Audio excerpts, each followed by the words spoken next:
I mean, if there's a one industry that has been soaring up in the sky, going extra mile, I think it's a social media marketing, or what we call social media presence.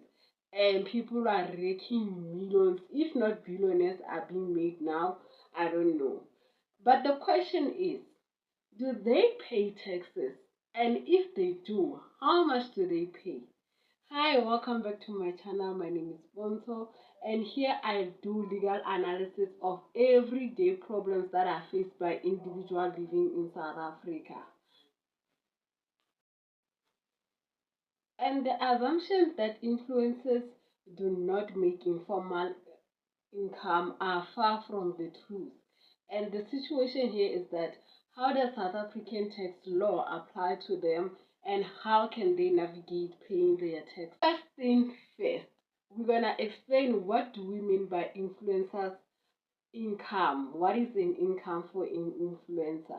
Influencer, they make money in many ways, more than one. First one will be digital monetization. In South Africa, we have YouTube, Facebook, and Twitter, which are monetized to make money. Brand collaborations on TikTok, YouTube Shorts, and even YouTube. We have Instagram promotions of brand, and also event appearances. And I'm not sure if in South Africa they are paying influencers for event appearances, or only celebrities or influencer of higher standard like Mikhail Ndamase. I'm not sure about that. Affiliate marketing links that we know that say click on the link below to order Shein product. Influencers, they make commission on that. That is also another source of income. And another source of income that influencers, they are not aware of is what we call the PR packages that they do promotions for brand. They give you this a bag that costs 800, and then you do a promotion for that bag.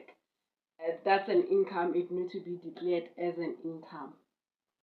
So this means for every service that an influencer render in exchange for money, gifts, or PR packages, or hotel stay, experiences. I mean, they travel all over the world in terms of PR things.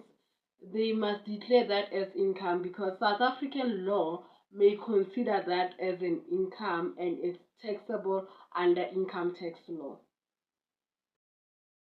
Freebies and what is known as PR packages in South Africa. Many influencers and many people may not believe that this is taken as income.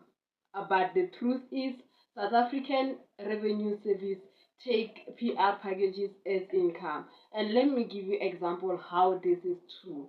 Let's say you are working with Brand A, and Brand A wants you to promote their 8,000 bag, that it has this and this and this, right? They give you that bag that you take it as your own, but then promote it and how is it can be used, durability and other stuff.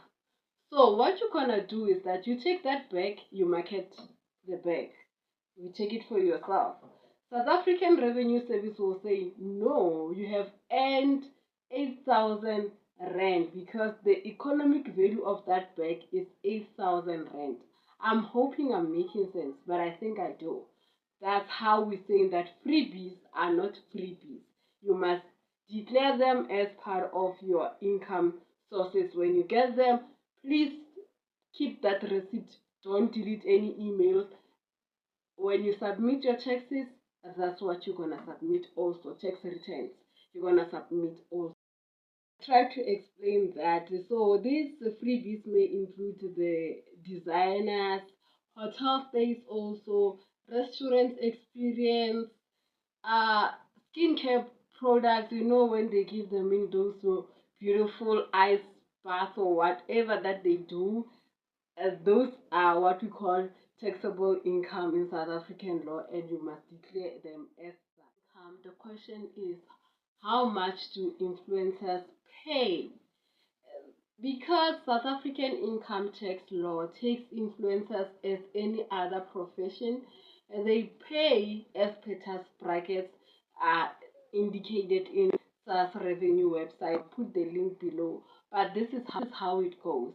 If you are earning up to 231K per annum, you're going to pay 18%. And then from there, 300,000 per annum is 26%. If it's 5,000, not 5,000, 500,000 per annum, you're going to pay 31%. And if it gets up to 1.8 million per annum, this is where you're going to pay up to 45% in taxes.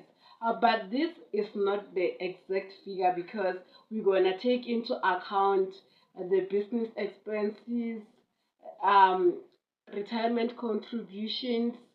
What else can we take into account? Medical aid tax credits, and also the services that you do on your own. Because influencers in South Africa, they are not taken as the professional workers, they are taken as self-employed. And then most of these influencers, what they do is that they take their profiles as what we call small business or sole proprietorship. I think I make sense. That's what it is actually in simple. And this leads us to what we call provisional tax. When do influencers have to pay taxes? Because influencers, they have irregular salaries. This month you are making this, the following month you are making nothing. So you have to make sure that you submit your tax returns in February and August, twice a year. They don't pay what we call payee. If you did EMS, you know that is pay as you earn. When you say what is income tax, they'll say income tax is money that you pay when you earn money in EMS, if you did EMS.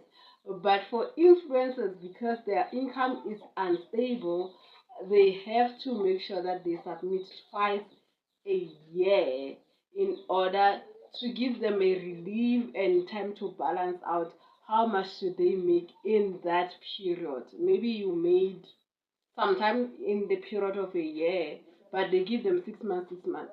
In a period of a year, you made 230K, and then the following year you made 1 million, and then that following year you made 500,000. You see that your tax will not be on the same level, it will be going up and down, up and down. Also considering other business factors that you will be doing. Allowable deductions, you may deduct for medical aid, you may deduct for transport fees, maintenance services, and so forth. So it's declared the myth that influencers, they don't pay tax and they don't earn informal income, because the truth is they need to pay their taxes, and we are so tired of seeing them on the headlines that they have evaded tax. Bro, you don't want to be in prison for evading tax. Something that you could do. What you need to do is to go to your accountant, consulting services, call even SARS at your service. They are at your service. They want to service you. So call them and arrange on how to do it. This video, don't take it as an advice. This is for educational purposes only. And if you find this helpful, please do click subscribe and comment in the comment section. On the next one, we'll be talking what happens if SARS take your house, or could SARS take your house or your home in order for them to recover the money that you owe them. Can they do that?